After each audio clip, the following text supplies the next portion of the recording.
Réflexion spirituelle du moment numéro 4 et dernière, puisque une vidéo par semaine pendant ce temps de pause avant la rentrée. Et justement, nous allons vers la rentrée, un nouveau temps, et on nous laisse entendre que cette année dans laquelle nous entrons, vers laquelle nous allons, serait une année déterminante de passage, de basculement, d'un temps de transition ou de fin de transition vers des temps tout nouveaux. Et on voit bien que tout le monde est très éprouvé, que les choses sont très déstabilisées, très instables, très incertaines. Alors même si ça a été prévu dans les enseignements, même si c'est un passage d'humanité que nous devons passer, il est bien évident que cette situation est très inconfortable, est délicate et difficile. Ça nous demande à chacun et chacune de faire mieux encore, de tenir, d'arriver à se tenir, et aussi à se retenir, à se contenir, se retenir de conclure, de se retenir d'être négatif encore plus, mais de se tenir dans le bien, dans quelque chose d'un bon élan, d'une acceptation, et de faire avec ce que l'on peut de mieux, et puis d'éviter au maximum de mettre à mal, de se mettre à mal. On voit bien que beaucoup de nos intentions, de nos belles intentions, et beaucoup d'êtres, la majorité des êtres, ont de très bonnes intentions, ont envie de faire le bien, de faire le mieux. Mais on voit que dans ce temps actuellement, il y a comme un freinage, comme un empêchement, comme une difficulté à réaliser ce qu'on veut, ce qu'on aimerait de mieux. Et il nous est dit que ce temps est comme ça. Ce temps amène ça, apporte cette espèce d'empêchement, de freinage, de limitation, et que nous devons bien le prendre, nous devons faire avec. C'est-à-dire, nous avons à continuer à vouloir intensément, en pensée, en intention de cœur, le meilleur du meilleur. Nous avons à rester, même à protéger, à préserver cette intention de cœur que nous avons. Surtout si nous n'avons pas les moyens, si nous n'avons plus les possibilités de les mettre en place. Pour quelle raison ? Parce que cette intention portera ses fruits. Ce n'est pas parce que les conditions ne sont pas réunies, ne sont plus réunies pour le moment, et les personnes en témoignent, que ce que l'on veut de beau, de bon, de vrai, de juste, devait être oublié, devait être dénigré. Pas du tout. Quand on peut concrétiser, on concrétise. Quand on peut le dire, on le dit. Et si on ne peut pas concrétiser, si on ne peut pas le dire, on peut au moins le désirer, on peut au moins le vivre en nous, en avoir envie, et d'attendre les jours meilleurs, d'attendre les jours bons, d'attendre les bonnes conditions. Surtout que on nous laisse entendre, justement dans les enseignements, que cette période de temps n'est pas favorable à l'application, l'incarnation, la réalisation d'une dynamique très positive, très bienveillante, très altruiste.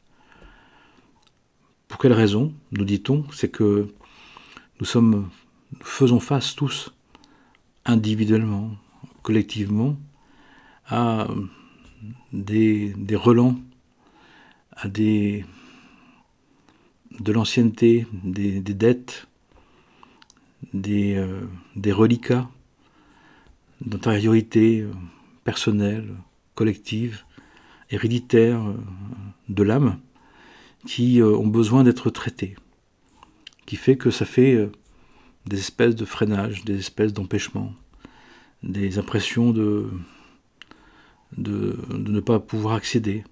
C'est comme si on était en face d'une belle vitrine avec des belles choses, mais qu'on ne peut pas forcément accéder, que la porte ne s'ouvre pas, ou quand elle s'ouvre, c'est temporaire. Parfois, on peut avoir l'impression que ça va s'ouvrir, puis c'est pas encore. Mais ça ne veut pas dire, nous dit-on, que ça sera impossible. Dit autrement, on nous dit que dans cette période de temps, le travail principal, c'est de se conserver dans une foi, dans une confiance, dans une certitude qu'un jour viendra, que ce que nous voulons de meilleur, ce que nous désirons de mieux, pour nous-mêmes, pour les autres, ce qu'on aime, ce qu'on apprécie, ce qu'on n'aime pas ou peu, et ce qu'on même on déteste, que pour autant, à un moment donné, nous arriverons ensemble, tous ensemble, au meilleur du meilleur. Et c'est garanti. Tout est accompli, tout est déjà accompli, mais cet accomplissement attend l'envie de l'humanité, attend les désirs des êtres, attend le bon moment pour s'actualiser dans les consciences, nous dit-on. Donc de ce point de vue-là, il est garanti que nous allons réussir, individuellement et collectivement, malgré les aléas, malgré les retards, malgré les empêchements, malgré les fins de non-recevoir, qu'on peut recevoir une fois, 10 fois, 100 fois, 1000 fois, comme je vois pour certaines personnes. Mais pour autant, l'envie de faire le bien, l'envie d'avoir confiance en Dieu et de vivre selon ses principes reste valide, reste valable, reste essentiel. Mais dans ce temps actuel, il y a une fin de solde, il y a une fin des temps, il y a des choses qui se terminent et qui ont besoin de se solder, qui ont besoin de s'arrêter, de se conclure, et qui fait que une manière de régler tous ces comptes, c'est que le bien qu'on veut faire ne produise pas une suite pour l'instant, mais vient corriger les erreurs d'avant, les oublis d'avant, les idolâtries d'avant, les transgressions d'avant, les profanations d'avant. Donc il y a un très très gros travail, il y a une très grande part du travail spirituel que nous faisons actuellement, qui est justement pour rendre compte, pour régler les comptes. Mais c'est aussi, en faisant ça, d'obtenir ses mérites. Puisque une fois qu'on a payé nos dettes, rendu ce qu'on a à rendre, eh bien, ce qui était en attente, ce qui était en potentiel, peut enfin s'actualiser. Et on peut voir des personnes, je constate, je connais des personnes et des situations qui, pendant un très longtemps, il y a des choses à réparer, des choses à rendre, des choses à refaire, des choses à reprendre. Et à un moment donné, il y a une ouverture, la porte s'ouvre. Et ce qu'on voyait à travers une vitre devient accessible. Et il y a les personnes à ce coup, il y a un retournement, il y a une lancée, il y a un appel qui est assez incroyable d'ailleurs. Ce qui veut dire que le nombre de fois où on ne nous accorde pas, le nombre de fois où on nous demande d'attendre, ne veut pas dire que ça ne sera pas possible d'avoir, de recevoir, d'obtenir le bien qu'on voulait, surtout si ce bien est un bien altruiste, est un bien pour le bien de l'humanité. Mais avant de recevoir les mérites, il y a les dettes à réguler. C'est une logique, et c'est une logique que nous devons connaître. À partir de là, la première étape est donc la destruction, c'est-à-dire de faire en sorte que soient détruites toutes les dettes, tous les empêchements, à notre vouloir en Dieu, par Dieu, avec Dieu bien sûr, un vouloir de bien, pas un vouloir d'ego. Puis ensuite, il y a comme une déconstruction, puisque tout ce temps de préparation, tout ce temps de réparation est un temps de préparation, de nous préparer justement à un moment donné à accueillir ce renouvellement, ce changement. Mais ça veut donc dire qu'il y a une reconfiguration qui va se faire. Une reconfiguration qui produira justement du tout nouveau. Et surtout quand c'est du tout nouveau, d'une jamais encore connu, jamais encore vu, eh bien ce tout nouveau demande une longue préparation, demande beaucoup de temps. Et on le voit. Alors parfois, chacun et chacune, on peut être assez pressé, assez empressé, assez énervé, comme si on avait dans une espèce de chrono, de temporalité personnelle, de ce que ça devrait faire, dans quel temps, de quelle manière. Et c'est là où on peut parfois, même souvent, se piéger et se mettre à mal pour pas grand-chose, à vrai dire. La réussite est garantie, mais nous n'avons pas les moyens de nous dire et d'accomplir dans le temps que l'on veut, dans les circonstances que l'on veut, avec les personnes que l'on veut, pour les raisons que l'on veut. Parce que tout simplement, tant que nous n'avons pas suffisamment traité nos passions, tant qu'on ne s'est pas suffisamment réaligné sur le divin, et d'accepter que la temporalité, que le temps et le maître du temps est Dieu, eh bien on peut pas voir la suite. La suite ne nous est pas montrée, n'est pas disponible, ne s'ouvre pas. On peut voir, on peut entrevoir, percevoir, mais on ne voit pas. C'est comme une image un peu floue. Alors certaines personnes, à partir de l'image un peu floue, interprètent, au lieu de interprètent et imaginent. Et là, on peut tomber dans des tas de situations que je vois, que j'entends, qu'on me raconte, dont les personnes témoignent de délire, de délire de grandeur, de délire d'abattement, comme si on jouait tout sur une seule vie, comme si ça ne faisait pas comme on voulait, on n'était rien.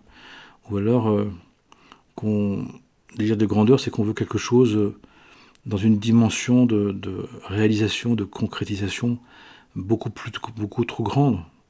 Comme si qu'il fallait que ça soit majestueux, que ça soit démonstratif pour que ça ait de la valeur. Alors que la réalisation spirituelle peut être très intérieure, très profonde, très sérieuse, et en même temps de ne pas apparaître. Il y a des êtres que je côtoie, des êtres que je rencontre, qui sont des êtres qui ont des belles réalisations, des beaux accomplissements, et qui ne paraissent rien. Et d'ailleurs, qui n'en ont pas envie. Puisque justement, ils sont dans la conscience que ce trésor divin, ce trésor de vivre de l'esprit divin, fait qu'ils veulent le préserver, qu'ils veulent le préserver pour justement le proposer au monde, pour le rayonner, pour influencer le monde sans être contraint, sans être idolâtré, sans être empêché. Ce qui fait que, en disant tout ça, on peut se rendre compte un peu que beaucoup de nos conceptions, de nos valeurs, de nos idées sont bousculées en ce moment. Et on nous annonce dans les enseignements que l'année qui arrive va être une année qui très rapidement serait très déstabilisante, très différente, très bousculante. Comme si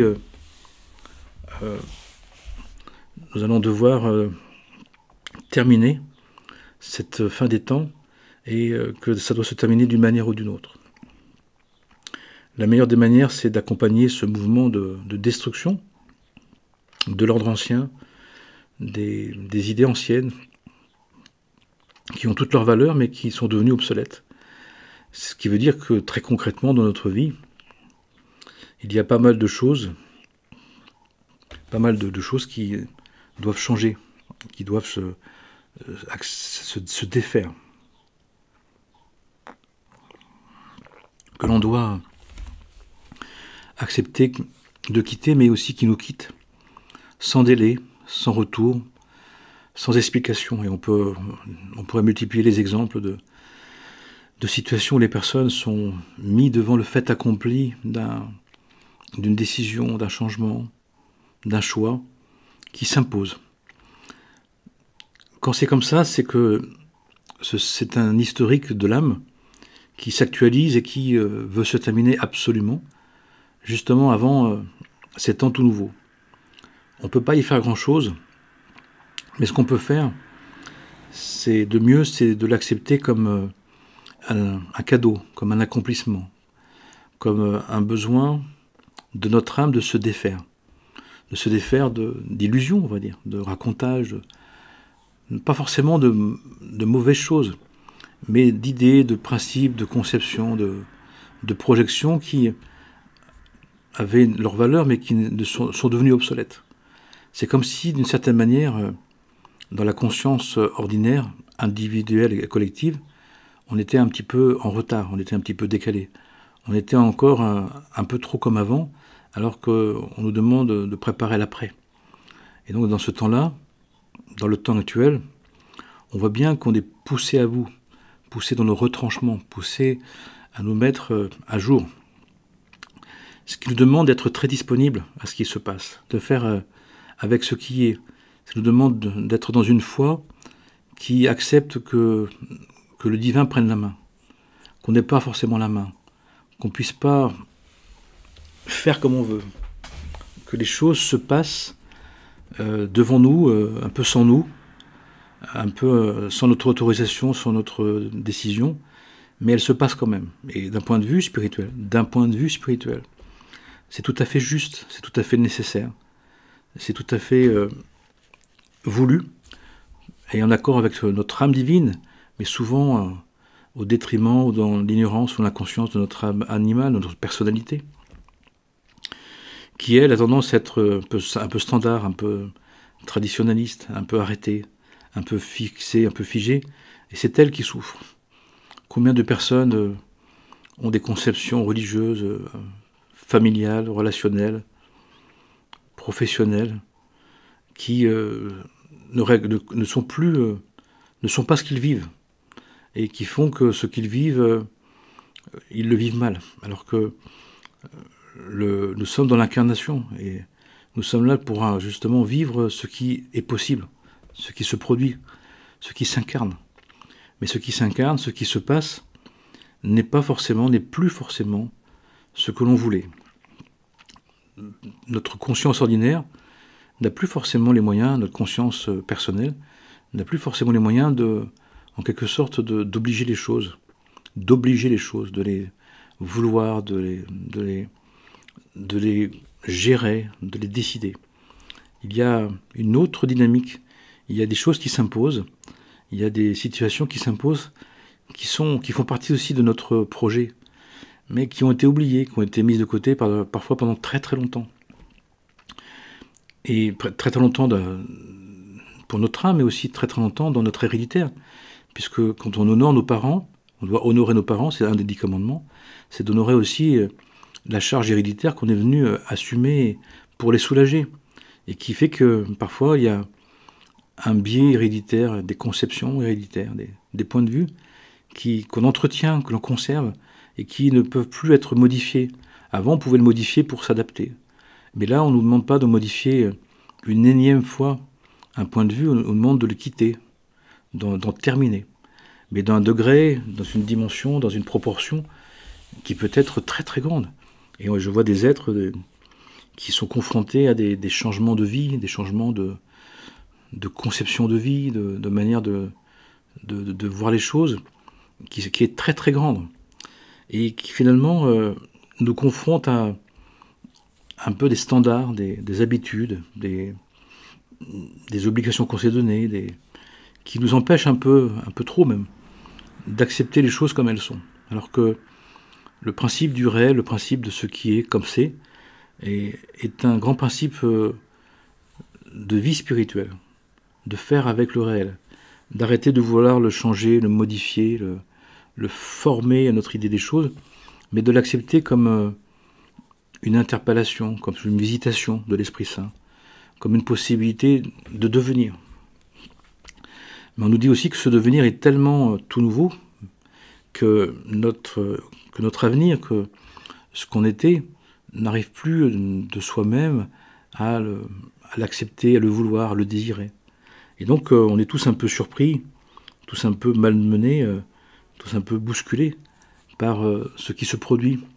Ça dépasse l'entendement, ça dépasse la mesure, ça dépasse nos conceptions. Alors on peut bien sûr mal le vivre et c'est dommage, tout simplement parce qu'en nous il y a des résistances, puisque on refuse, mais à vrai dire on n'est plus trop dans la possibilité de refuser, de repousser, d'attendre. Les choses s'imposent. Et là on nous dit on nous laisse entendre que eh bien, ça va encore s'accélérer, que ça va encore être plus impératif, qui fait qu'on va être poussé au bout du bout de nous-mêmes. Et ce qui était caché en nous, ce qui était discret en nous, mais qui était quand même plutôt le fond de notre être, est en train de se révéler. Et les aménagements, les conciliations qu'on pouvait faire, on n'arrive plus à les faire. Il y a une forme de radicalité, il y a une forme de choix, il y a une forme de vraie acceptation, soit de vrai refus, soit de vraie acceptation, soit de faire vraiment avec, soit de pas du tout faire avec. Mais le fait de composer, le fait d'accepter un peu, on n'arrive plus. Les personnes me disent, bon, avant j'arrivais à faire avec, ma collègue, mon patron, ma femme, mon mari, mes enfants, et là j'arrive plus. Et il y a comme un choix de vraiment aimer, et de vraiment y tenir, de vraiment le garder, mais qui dépasse, on va dire, les enjeux ou les arrangements ou les conciliations qu'on avait pu y mettre. C'est un vrai choix dans lequel nous serions, un choix de vraiment de suivre ce qui en nous veut nous amener vers l'autre côté de nous-mêmes d'une certaine manière. Mais cet autre côté peut être vraiment très très différent de ce que l'on est, de ce qu'on pense être, de ce qu'on croit être et de ce qu'on nous a dit de nous et ce qu'on porte aussi. Et je vois pas mal de personnes qui sont dans des situations où ils découvrent finalement que ils ont vécu une vie qui voulait concilier un peu d'eux-mêmes et un peu de l'héréditaire et un peu des autres, mais que ça ne marche pas. Et qu'il y a besoin de trouver une autre entièreté, une autre intégrité, une autre fidélité qui demande de se définir avec beaucoup plus d'authenticité, de profondeur, d'autorisation, d'acceptation. Comme si finalement notre personnalité était un peu de surface, c'était un petit peu un aménagement, un arrangement, et là on ne peut plus, il y a des décisions à prendre. Il y a vraiment à se positionner, il y a vraiment à se placer, il y a vraiment à oser faire les choses, à les décider. Alors en quelque sorte, on pourrait traduire ça d'une manière, c'est dire, il s'agit finalement que notre pensée, nos paroles et nos actes soient plus alignés, qu'elles soient plus conformes. En quelque sorte, on pourrait dire, en opposé complémentaire, que la distance qu'on avait habituellement entre ce qu'on pensait, ce qu'on disait, ce qu'on faisait, ne tient plus. Et on peut voir que pas mal de personnes le disent, le montrent, que finalement, il y a ce que je pense, il y a ce que je disais, ce que je dis, ce que je fais. Et cette manière d'être, cette manière d'agir, à vrai dire, ne tient plus vraiment, n'arrive plus à tenir. Parce que il n'y a plus les retours qu'on espérait, il n'y a plus les conciliations, les arrangements que chacun faisait. Chacun y trouvait un peu son compte, et là, c'est plus le cas. Et là, on nous demande justement qu'il y ait un alignement, qu'il y ait une unité, qu'il y ait une alliance entre la pensée, la parole et les actes, qui doivent exprimer, pour qu'elles expriment ces trois formes d'expression, ces trois degrés d'expression, vraiment l'être profond. Je dis les choses d'une autre manière. On peut, si on est en surface de notre être, si on est en surface de notre personnalité, avoir une différence assez grande entre la pensée, la parole et les actes. Mais si on veut représenter notre intériorité, nos profondeurs réellement, profondément, il y a besoin d'une cohérence, d'un alignement, d'un ajustement plus grand entre la pensée, la parole et les actes. Et c'est un peu ce qui se passe. Parfois, les personnes le découvrent, que finalement, elles ne disaient pas vraiment ce qu'elles pensent, elles ne faisaient pas vraiment ce qu'elles voulaient, ce qu'elles disaient. Et c'était pas forcément volontaire. Mais ce besoin de cohérence, ce besoin d'entièreté, ce besoin d'unicité devient prééminent. À la fois chez les personnes et à la fois dans les nations, dans les collectifs. Ce qui fait qu'il y a quand même un grand bouleversement qui est en train de s'opérer, qui est un progrès spirituel, qui est un avancement spirituel, mais qui passe par une situation justement de déconstruction d'une manière d'être, d'une manière de faire qui n'est plus adaptée au temps dans lesquels on doit arriver. Alors pour quelle raison? Parce que si on est vraiment aligné dans l'expression de nous-mêmes, que la pensée soit égale à la parole et aux actes, on peut recevoir un autre degré d'Esprit Saint, un autre degré d'Esprit divin. On peut être le réceptacle, un Graal, d'un degré d'unicité beaucoup plus grand. Et c'est ce qui est en train de se passer. Le divin, des temps dits messianiques, des temps dits de la Géoula, de la délivrance, des temps dits du tout nouveau, des temps tout nouveaux, peut être reçu s'il y a une cohérence interne, une intériorité cohérente, une intériorité assumée et équilibrée entre la pensée, la parole et les actes. Si c'est pas le cas, si c'est peu le cas, eh bien, cet esprit divin tout nouveau, d'un autre degré, d'un degré de plus grande lumière, de plus grande intensité, de plus grande vérité, de plus grande conscience, va venir dans les réceptacles de l'être et va montrer ce qui est justement que c'est pas ajusté, que c'est déséquilibré, que c'est en désordre. Cette mise en désordre, cette mise en évidence, qui n'est pas très agréable, mais pourtant impérative, c'est l'occasion de se remettre en ordre, de le savoir et de le faire. Si ce n'est pas le cas, si on ne le fait pas, le désordre risque de devenir un désastre. Et on peut voir actuellement que ce qui tenait à peu près, les vrais faux sentiments, les vraies fausses paroles, les vraies fausses attitudes, les arrangements, l'espèce de mélange entre la personnalité et notre royauté, qui n'arrive pas à tenir. Et donc, les êtres on découvre dans les êtres, dans les situations, finalement qu'il y a comme un dérèglement, comme un désalignement entre la pensée, la parole et les actes qui ont le rôle d'exprimer, justement, de montrer, de mettre à jour, d'incarner la cohérence interne, la cohérence des 10 forces de l'âme. Si c'est pas le cas, eh bien, ça tient plus. Ça tient plus. Et on voit bien qu'il y a une exigence pour chacun et pour tous, et une exigence entre nous aussi, qui fait que on ne peut plus rester maintenant à un degré d'exigence qui est trop fragile, trop faible, trop ambigu, qui a trop de laisser-aller, qui est impermanent, qui est irrégulier. Il y a besoin d'une exigence et d'un alignement et d'une cohérence quotidienne, régulière, entière, volontaire, consciente, qui fait que la situation nous amène à ça, que cette situation actuellement nous amène à ça. Alors d'un point de vue spirituel, c'est un grand progrès spirituel, c'est un grand avancement spirituel, et c'est ce qu'on cherche. On cherche à faire en sorte que tout notre être vive par l'Esprit divin dans tous ses aspects. Mais on découvre au fur et à mesure qu'à un degré de conscience, il y a une forme de cohérence, d'intégrité, mais à un autre degré de conscience supérieur, cette cohésion, cette cohérence, cet alignement, eh bien, est manquant, a besoin de nouveau de s'ajuster. C'est un peu comme si on passait de mesurer au millimètre et de passer c'est plutôt comme si on mesurait au centimètre et on passe au millimètre. D'un seul coup, c'est plus précis.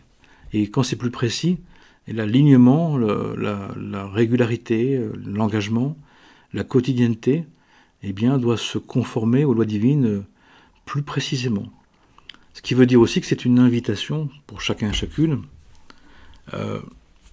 à chercher de nouveau, à chercher encore mieux les principes et les lois et de les appliquer, d'être au bon moment, de la bonne manière, ni être trop tôt, ni être trop tard, ni être trop vite.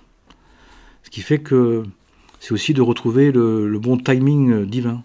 Le divin qui a créé cette création, qui a fait cette création, a un projet dans cette création, et il y a des temps. Nous sommes dans un temps, justement, où, dans cette fin des temps antiques, des fins des temps anciens, et encore une fois, pas la fin du monde, ce n'est pas le projet, dit que l'attitude, la cohésion, la cohérence que nous avions, le fonctionnement que nous avions, eh bien, est devenu obsolète, ne va plus. Il y a besoin de trouver une autre manière de vivre, une manière d'être plus aligné sur les valeurs du divin. Ou alors, comme certains le choisissent, certains le veulent, certains le font, c'est d'être donc, par conséquence, d'être plus désaligné. Et on voit bien qu'actuellement, il y a une espèce de mise en évidence que l'alignement habituel devient un désalignement beaucoup plus grand, et qui amène une espèce d'intempestivité, de haine gratuite, de relents négatifs, de relents de haine, de passion, puisque si on nous demande si on est en face d'un maître qui est beaucoup plus rigoureux, eh bien, ce qui nous paraissait ajusté, ce qui nous paraissait suffisant, ne l'est plus du tout, ne l'est pas. Et là, soit qu'on se réforme, soit qu'on accepte d'apprendre de nouveau, de faire un effort supplémentaire, de s'engager et de renouveler cet engagement et cet entraînement à faire, ou alors on peut aussi le repousser, le refuser, le dénigrer, et là, eh bien, on va mettre à jour, justement, ce qui en nous était caché des décalages, de disharmonie, de désordre, jusqu'au désastre. Et on peut voir actuellement des personnes qui décident de ne plus continuer, de ne plus vouloir, et et très rapidement, ils peuvent s'effondrer et même partir.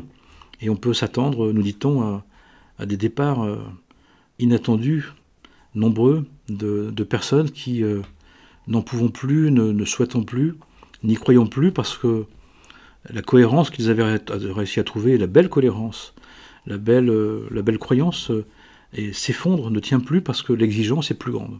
Et si on ne leur dit pas, si on ne leur explique pas, si on ne leur propose pas justement de faire le travail nécessaire au quotidien, puisqu'on doit passer maintenant à un travail spirituel quotidien, régulier, au quotidien, eh bien, la désillusion est tellement grande, la désillusion est tellement foudroyante que les personnes veulent en finir d'une manière ou d'une autre, alors, soit à petit feu, soit à grand feu, soit directement, indirectement, mais il y a une espèce d'implosion, une espèce de lassitude, de désespoir qui peut nous saisir, et c'est pas volontaire, c'est pas forcément voulu, et bien évidemment c'est à éviter, et ça ne changera rien de se désespérer ou de partir plus vite ou de vouloir sortir du jeu, c'est d'y revenir avec en plus ça à gérer.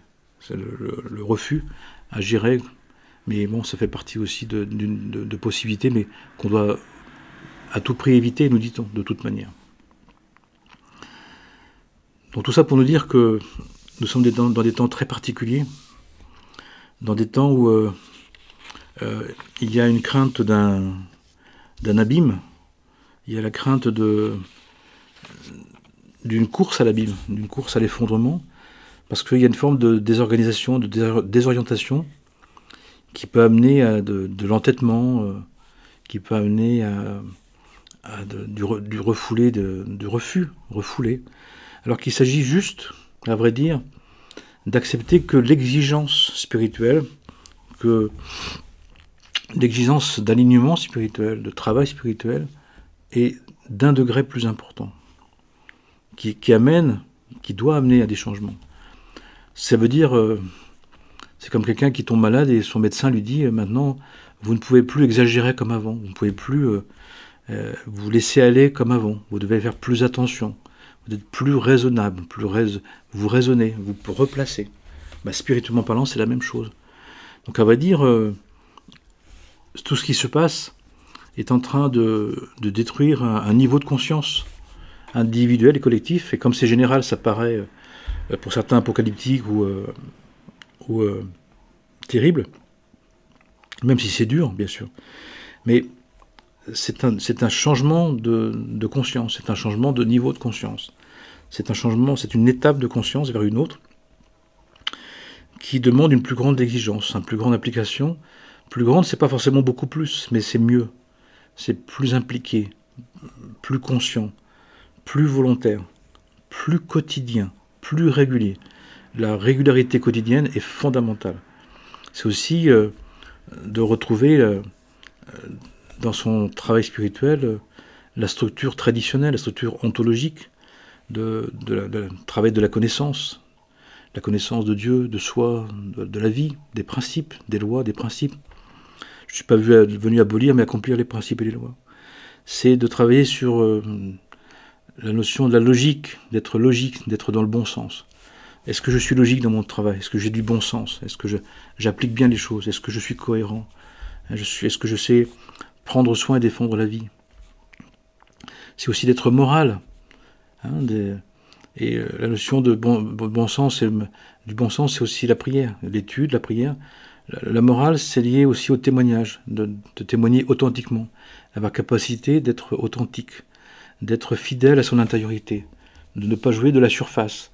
Mais si je veux être aimé, si je veux être apprécié, si je veux faire partie du groupe au détriment de ma vérité profonde, je ne pourrais pas le faire. Et là, c'est plus possible, on voit bien. Sinon, on appartient, on rentre dans des groupes, et ça existe, où les personnes veulent une espèce de soumission et d'effacement de soi, ce qui est injuste, ce qui n'est pas juste. Un groupe raisonnable, un groupe authentique, qui nous accueille, de nous accueillir dans notre vérité, notre véritable nature. Il y a l'exigence de la véritable nature, mais nous accueillir vraiment, pas nous empêcher, pas de vouloir nous conformer ou nous empêcher. Et la quatrième part, encore une fois, c'est le respect des lois divines, des commandements. Ce qui fait que pour faire tout ça, il faut savoir qu'on ne peut pas le faire tout seul. C'est impossible.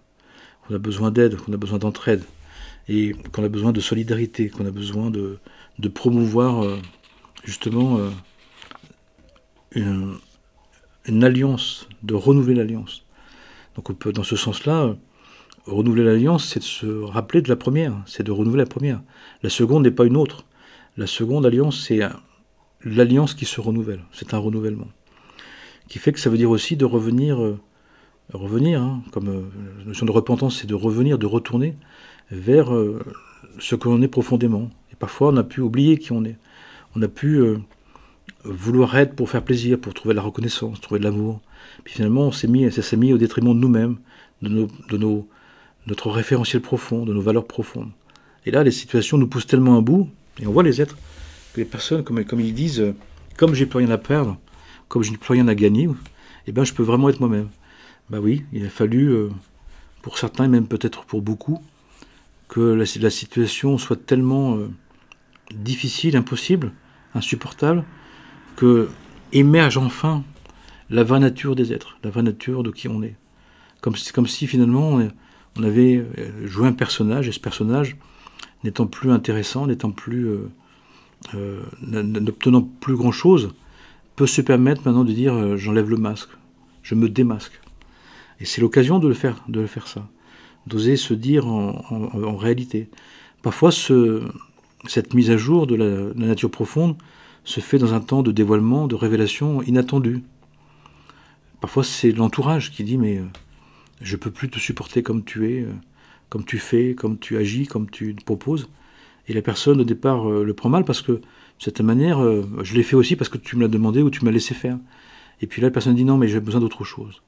Et la personne découvre finalement que l'autre aussi s'arrangeait avec la vérité. Et là, on voit bien que on nous demande de réintégrer des vérités spirituelles, des vérités de vie, des vérités de soi-même, beaucoup plus profondes. Donc c'est une très grande occasion de faire ça. Ce qui fait qu'on est dans des temps de grand dévoilement, de grand renouvellement, de grande apocalypsie de dévoilement, de grandes révélations individuelles et personnelles et collectives. Et on voit bien que là, on est la rentrée va être joyeuse, va être démonstrative de ce point de vue-là. puisque c'est en train de se dévoiler justement tout un système qui ne peut plus tenir et qui doit maintenant se transformer. Et si on est tous partants à le faire, si on est d'accord pour y participer et pour remettre tout en jeu, eh bien on peut retrouver un nouvel accord, une nouvelle manière de vivre ensemble, qui est essentielle. Sinon, si on n'arrive pas à vivre ensemble, si on n'arrive pas à se renouveler ensemble, eh bien les colères, les agacements, les méchancetés, la haine gratuite, eh bien peut créer des situations tendues, des situations de violence, de désordre, qui seraient vraiment malheureux. Et donc faisons en sorte que notre aigreur, que notre désillusion, nos déceptions ne nous amènent pas à rentrer dans des colères, dans des accusations, dans des haines qui feront du mal à tous. Mais au contraire, acceptons que finalement ce rendez-vous de changement, de renouvellement était prévu, est nécessaire et peut amener vraiment à une transformation. Là, on est dans une transformation très grande, c'est-à-dire une transmutation, une métamorphose de notre vie, de la société, du monde. On le voit, très très grande, très profonde, très puissante, mais qui va amener un changement profond, à un renouvellement très très profond, qui est souhaitable et qui est à souhaiter. Et pour ça, eh bien, nous devons tous faire des efforts de quitter des modes de fonctionnement, des modes de consommation, des modes de vie, des modes de conception, de réalisation d'idées du bien et du mal, pour justement accueillir le réel qui se produit et qui va se produire comme la possibilité de devenir ensemble justement une nouvelle humanité. Et ça, c'est tout l'enjeu de ce qui se passe actuellement. Donc je nous souhaite de tout cœur à l'aube de cette rentrée, eh bien de se mettre dans une disposition d'esprit, dans une disponibilité de cœur qui fait que ce qui est imprévu, ce qui nous oblige, ce qui s'impose, ce qui nous amène, soit pris comme une invitation à un changement, une transformation, à une actualisation souhaitable, nécessaire, vitale, même si elle est obligée, mais quand elle est obligée, c'est pas qu'une obligation extérieure, c'est que c'est une nécessité intérieure qui s'exprime comme une obligation extérieure. Donc à nous de bien le prendre et à nous d'y participer, encore une fois, pour le bien de tous, puisque notre destin est commun, notre destin est partagé, de toute manière. Que le Saint-Nom divin, béni soit-il, nous unisse, nous fasse faire alliance et nous fasse apprécier ce grand changement dans lequel nous sommes, et pour le bien de tous les êtres. Que la paix soit en nous, sur nous, autour de nous et entre nous, pour justement nous aider à avoir cette force intérieure de vivre ce renouvellement de l'être, de la conscience nécessaire, puisqu'on est quand même venu pour ça. On n'est pas venu pour simplement avoir une vie comme on veut, on est venu pour faire un travail spirituel, pour faire un progrès spirituel. Et là, c'est vrai que la marche est un peu haute, la marche est importante, que nous devons traverser un gouffre, voire un abîme de feu, un abîme de haine, pour trouver cette terre de paix, de vérité, de justice, d'amour, qui nous attend pour tous, c'est dit, et qui va nous demander de mettre au feu, d'abandonner tout ce qui risquerait de nous faire descendre, de nous faire tomber dans ce gouffre. Et pour ça, nous devons nous alléger de beaucoup de choses qui sont devenues vraiment obsolètes et inutiles, même si on le conserve encore, même si on joue encore un peu avec, même si on aime bien y rester encore. Mais là, on nous demande de faire un effort supplémentaire. D'un point de vue spirituel, tous les grands êtres nous disent que c'est un événement unique qui ne s'est jamais produit et qui va nous amener à un autre temps d'humanité, un tout nouveau temps d'humanité qui n'a jamais encore existé. Puissions-le vouloir, le désirer, le traverser, bien sûr, grâce à quoi? Grâce à une confiance que tout est pour le bien, tout est juste, tout est en Dieu. Il n'y a que Dieu et tout est Dieu.